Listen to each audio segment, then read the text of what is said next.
আজকে মাহমুদুর রহমান সাহেবের সাক্ষ্য গ্রহণ অসমাপ্ত অংশটুকু তিনি বলা শেষ করেছেন। তাকে জেরা করার পর্বটা চলছে, আপনারা সবাই দেখেছেন।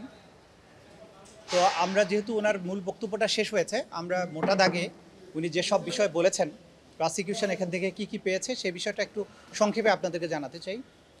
তিনি মূলত আওয়ামী লীগ সরকারের যে পেছনের রাষ্ট্র ক্ষমতায় আসা এবং বাংলাদেশের রাজনীতিতে আওয়ামী লীগের কী ধরনের ভূমিকা ছিল, শেখ হাসিনা এবং তার পিতা শেখ মুজিবুর রহমান কী ধরনের রাজনীতি করেছেন সেই বিষয়গুলো বর্ণনা করেছেন। অর্থাৎ একটা এই শাসক গোষ্ঠী তারা কিভাবে ফ্যাসিস্ট হয়ে উঠেছিল একটা গণতান্ত্রিক উপায়ে নির্বাচিত দাবি করে, সেই বিষয়টা তিনি এনেছেন। কিভাবে বাকশাল কায়েম করা হয়েছিল, গণতন্ত্র হত্যা করা হয়েছিল, নির্বাচিত সরকারের নামে ক্ষমতায় এসে একদলীয় শাসনে ফিরে যাওয়া একটা গণতান্ত্রিক দলের ক্ষেত্রে সেগুলো তিনি বলেছেন। সেই সময়ে রক্ষী বাহিনী গঠন করে কিভাবে একই কায়দায় সেই সময় মানুষকে অপহরণ করা, গোপন কারাগারে আটক, ক্রস ফায়ারে হত্যা করার যে ট্র্যাডিশন ছিল সেটার কথা তিনি বলেছেন। তিনি বলেছেন কিভাবে বাকস্বাধীনতা হরণ করা হয়েছিল, সে কথাগুলো তিনি বলেছেন। পরবর্তী সময়ে সেনাবাহিনীর প্রতি তাদের যে ভীতি, শেখ মুজিবুর রহমান সাহেবও সেনাবাহিনীকে দানব মনে করতেন এবং তিনি বলেছিলেন যে পাকিস্তানি সৈন্যবাহিনীর মতো একটা দানব বাংলাদেশে তিনি সৃষ্টি করতে চান না। একইভাবে শেখ হাসিনা সরকারও যে সেনাবাহিনীকে কোনো সময় ভালো চোখে দেখেন না, সেই বিষয়গুলো তিনি ঐতিহাসিক দৃষ্টান্তগুলো টেনে এনেছেন। পার্বত্য চট্টগ্রামে সেনাবাহিনীর যে ভূমিকা ছিল সেটার বিরুদ্ধে ভারতকে খেপিয়ে তোলা এবং ভারতের মাধ্যমে সেনাবাহিনীর বিরুদ্ধে কথা বলা, এই কাজগুলো তিনি করেছেন বিভিন্ন সময়ে। পরবর্তী সময়ে বাংলাদেশে শাহবাগের যে ফ্যাসিবাদী আন্দোলন ছিল, যে একটা নিয়মতান্ত্রিক রাষ্ট্রে বিচার ব্যবস্থা যেভাবে চলছিল, সেই বিচার ব্যবস্থার মধ্যে অনেক ত্রুটি বিচ্যুতি থাকার পরেও একটা কোর্ট যেখানে ফাংশন করছিল, সেই জায়গায় মব সৃষ্টি করে, মব কালচারের জনক যে আওয়ামী লীগ ছিল, তারা একটা রায়কে প্রভাবিত করে মৃত্যুদণ্ডের রায়ে রূপান্তর করার ক্ষেত্রে শাহবাগের যে ফ্যাসিবাদী মব, সেটা কিভাবে আওয়ামী লীগ করেছিল, প্যাট্রোনাইজ করেছিল কিভাবে। শেখ হাসিনা কিভাবে শাহবাগে মুভমেন্টের কথা নিজে বলেছেন যে আমি এই শাহবাগের সাথে মনের দিক থেকে আমি সারাক্ষণ শাহবাগে পড়ে থাকি, এবং তার বিভিন্ন মন্ত্রীরা কিভাবে এটাকে ফ্যাসিলিটেট করেছিলেন সেই কথাগুলো তিনি নিয়ে এসেছেন।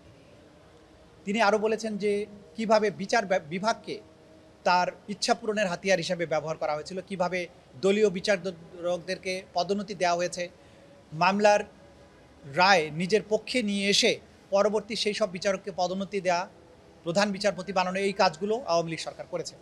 কিভাবে আন্তর্জাতিক অপরাধ ট্রাইব্যুনালকে ব্যবহার করে প্রতিপক্ষকে দমন করার চেষ্টা করা হয়েছে সেগুলো তিনি বলেছেন। এবং সকল কিছুর উপরে নিয়ন্ত্রণ প্রতিষ্ঠার পরে শেখ হাসিনা যখন বুঝতে পেরেছেন যে তিনি ইচ্ছা করলেই বাংলাদেশের নির্বাচন ব্যবস্থাকে কুক্ষিগত করতে পারেন, একদলীয় নির্বাচন করতে পারেন, তখন তিনি পরপর 3টি সাধারণ নির্বাচনকে ইচ্ছে মতো সাজিয়ে নিয়ে তিনি 3বার নির্বাচিত হয়েছেন বলে ঘোষণা করে বাংলাদেশের ক্ষমতার মসনদ তিনি দখল করে বসেছিলেন।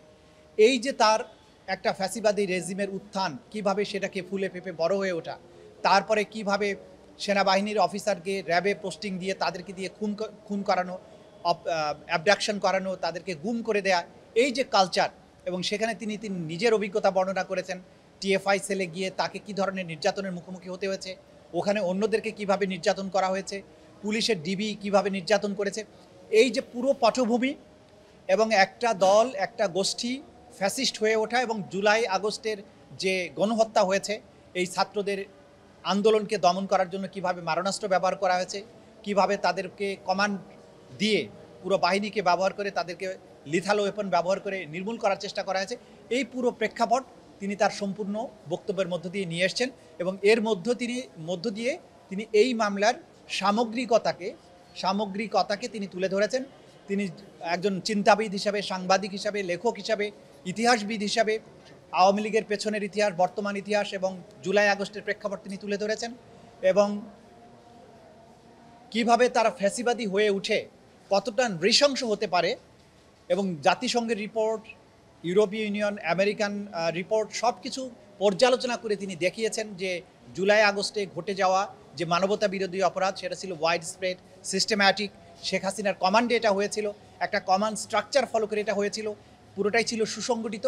এই সমস্ত জিনিস তিনি সাক্ষ্য হিসাবে আদালতে উপস্থাপন করেছেন। এবং আমরা মনে করি যে তার এই সাক্ষ্য শেখ হাসিনার অপরাধ প্রমাণের জন্য বা আসামিদের অপরাধ প্রমাণের জন্য একটা গুরুত্বপূর্ণ দলিল হয়ে থাকবে, ঐতিহাসিক সাক্ষী তিনি দিয়েছেন। আর বাকিটা তো আদালত পর্যালোচনা করে সেই ব্যাপারে তাদের অভিমত জানাবেন।